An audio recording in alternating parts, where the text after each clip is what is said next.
योग्यता की जीत। एक गांव की कहानी। रामपुर गांव में हर चुनाव के बाद एक ही बात होती थी। लोग अपने घरों में बैठकर पछताते, फिर से वही हुआ, फिर से ठग गए हम। लेकिन इस बार कुछ अलग होने वाला था। पहला दृश्य, चाय खाने पर चर्चा। रामू काका की चाय की दुकान पर गांव के लोग जमा थे। सभी की एक ही शिकायत, 5 साल हो गए, प्रधान जी को देखा ही नहीं। बूढ़े शर्मा जी ने कहा, अरे भाई, हमने ही तो चुना था उन्हें, याद है किसने किसे वोट दिया था? मोहन ने सिर झुकाकर कहा, मैंने तो जाति देखकर दिया था। सुरेश बोला, मुझे तो 500 रुपए मिले थे। रामेश्वर ने कहा, मैंने तो रिश्तेदार को दिया। किशन ने कहा, मैंने तो बस पार्टी का निशान देखकर बटन दबा दिया। राजू बोला, मुझे तो दारू मुर्गा मिला था, सो वोट दे दिया। दूसरा दृश्य, राष्ट्रीय नवनिर्माण सेना ट्रस्ट का प्रवेश। तभी वहां पहुंचे मास्टर साहब और उनके साथ थे कुछ युवा कार्यकर्ता।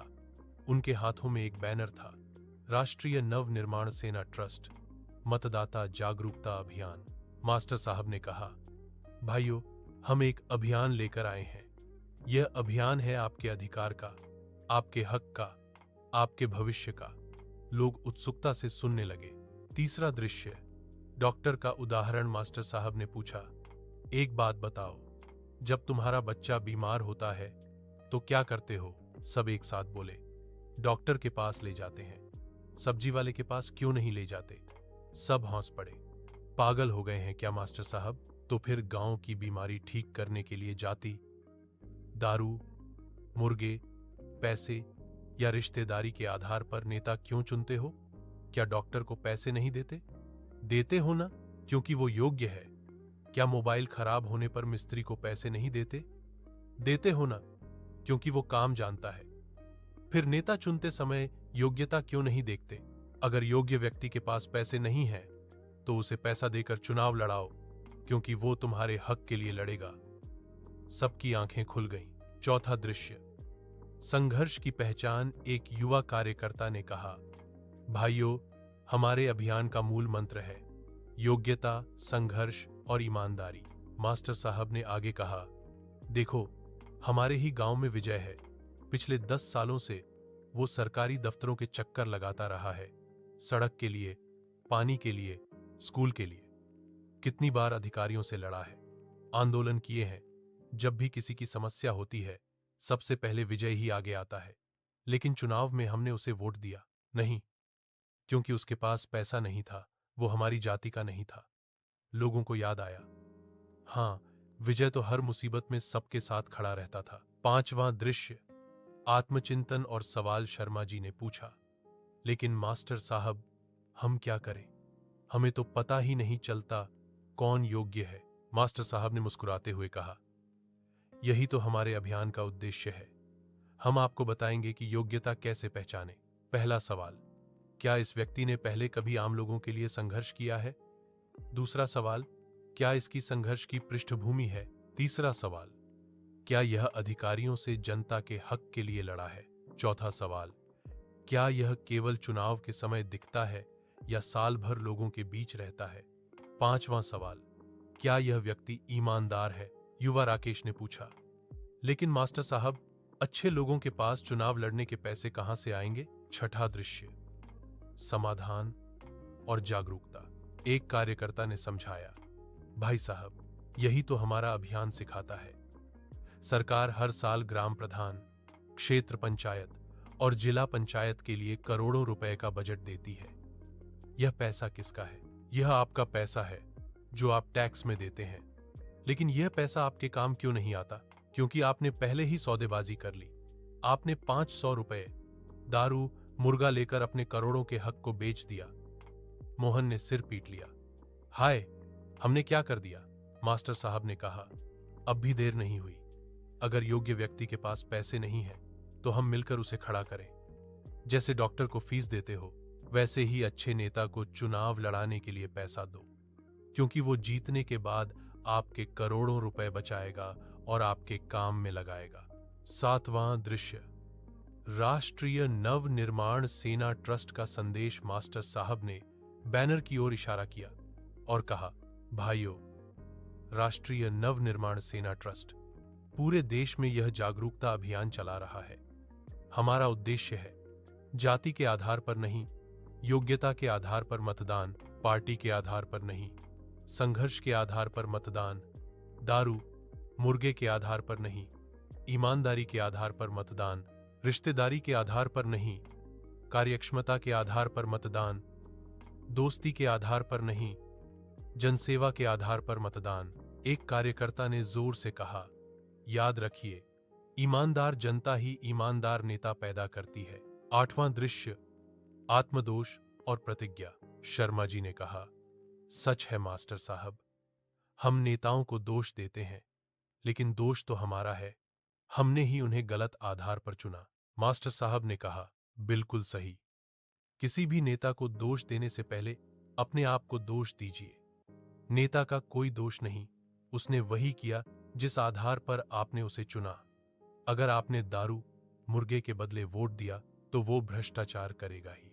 अगर आपने जाति देखकर वोट दिया तो वो सिर्फ अपनी जाति के लोगों के लिए काम करेगा। सब लोग शर्मिंदा हो गए। 9वां दृश्य, संकल्प और एकता। उस दिन रामपुर के चाय खाने पर राष्ट्रीय नव निर्माण सेना ट्रस्ट के मतदाता जागरूकता अभियान के तहत सभी गांव वासियों ने एक साथ हाथ उठाकर प्रतिज्ञा ली। हम संकल्प लेते हैं कि हम योग्यता के नाम पर मतदान करेंगे, हम संघर्ष के नाम पर मतदान करेंगे। जिसने जनता के हक की लड़ाई लड़ी है उसे हमारा वोट मिलेगा। अगर योग्य व्यक्ति के पास पैसे नहीं है तो हम मिलकर उसे खड़ा करेंगे। हम दारू मुर्गे, जाति, पार्टी या रिश्तेदारी के आधार पर वोट नहीं देंगे। हम अपने अधिकार के लिए, अपने हक के लिए, अपने भविष्य के लिए सही मतदान करेंगे। 10वां दृश्य, परिवर्तन की शुरुआत। चुनाव आया। इस बार रामपुर के लोगों ने विजय को खड़ा किया। राष्ट्रीय नव निर्माण सेना ट्रस्ट के कार्यकर्ताओं ने लोगों को संगठित किया। गांव के लोगों ने मिलकर उसके चुनाव का खर्च उठाया। कोई 100 रुपए लाया, कोई 500, कोई 1000। विजय ने कहा, भाइयों, यह पैसा मेरे लिए नहीं, आप सबके भविष्य के लिए निवेश है। मैं वादा करता हूं कि आपके हर रुपए का हिसाब दूंगा। और जब विजय जीत गया तो पूरे गांव में खुशी की लहर दौड़ गई। राष्ट्रीय नव निर्माण सेना ट्रस्ट के बैनर तले लोगों ने जश्न मनाया। 11वां दृश्य, 5 साल बाद। 5 साल बाद जब लोग चाय खाने पर मिले तो इस बार कोई शिकायत नहीं थी। सड़कें पक्की बन चुकी थीं, हर घर में पानी आ रहा था, स्कूल में नए कमरे और शौचालय बन गए थे, गांव में सोलर लाइटें लग गई थीं, पंचायत भवन में हर महीने जनसुनवाई होती थी, हर खर्च का हिसाब सार्वजनिक बोर्ड पर लगा था। रामू काका ने मुस्कुराते हुए चाय परोसते हुए कहा, देखा, राष्ट्रीय नव निर्माण सेना ट्रस्ट ने सही कहा था, ईमानदार जनता ही ईमानदार नेता पैदा करती है। हमने अपने आप को बदला तो नेता अपने आप बदल गया। मास्टर साहब ने कहा, अब हमें दूसरे गांवों में भी यह संदेश फैलाना है। यह मतदाता जागरूकता अभियान हर गांव, हर शहर तक पहुंचना चाहिए। समापन संदेश। विजय प्रधान ने सबको संबोधित करते हुए कहा, भाइयों और बहनों, आज जो बदलाव आप देख रहे हैं वो सिर्फ मेरी वजह से नहीं है, यह बदलाव आपकी समझदारी की वजह से है। आपने योग्यता को पहचाना, संघर्ष को सम्मान दिया और ईमानदारी को मौका दिया। राष्ट्रीय नव निर्माण सेना ट्रस्ट का यह मतदाता जागरूकता अभियान सिर्फ एक अभियान नहीं है, यह एक क्रांति है। यह हर भारतीय के अधिकार की लड़ाई है। आने वाले पंचायत चुनाव में, हर चुनाव में याद रखिए, योग्यता ही आपकी कसौटी हो, संघर्ष ही आपकी पहचान हो, ईमानदारी ही आपका आधार हो। अंतिम संदेश। प्रिय फेसबुक और व्हाट्सएप के मित्रों, यह कहानी काल्पनिक है, लेकिन इसका संदेश बिल्कुल सच है। अगली बार मतदान करते समय खुद से पूछिए, क्या मैं जाति के आधार पर वोट दे रहा हूं? क्या मैं पार्टी के आधार पर वोट दे रहा हूं? क्या मैं रिश्तेदारी या दोस्ती के आधार पर वोट दे रहा हूं? क्या मैं पैसे, दारू या मुर्गे के लालच में वोट दे रहा हूं? या क्या मैं योग्यता के आधार पर वोट दे रहा हूं? क्या मैं उस व्यक्ति को वोट दे रहा हूं जिसने जनता के लिए संघर्ष किया है? क्या मैं अपने अधिकार के लिए, अपने हक के लिए सही चुनाव कर रहा हूं? राष्ट्रीय नव निर्माण सेना ट्रस्ट मतदाता जागरूकता अभियान। याद रखें, ईमानदार जनता ही ईमानदार नेता पैदा करती है। इस संदेश को आगे बढ़ाइए, अपने दोस्तों, रिश्तेदारों और गांव, शहर के हर व्यक्ति तक पहुंचाइए। बदलाव आपसे शुरू होता है। यह कहानी समझाती है कि कैसे एक जागरूक मतदाता अपने गांव, अपने शहर और अपने देश को बदल सकता है। आइए संकल्प लें, योग्यता के आधार पर मतदान करने का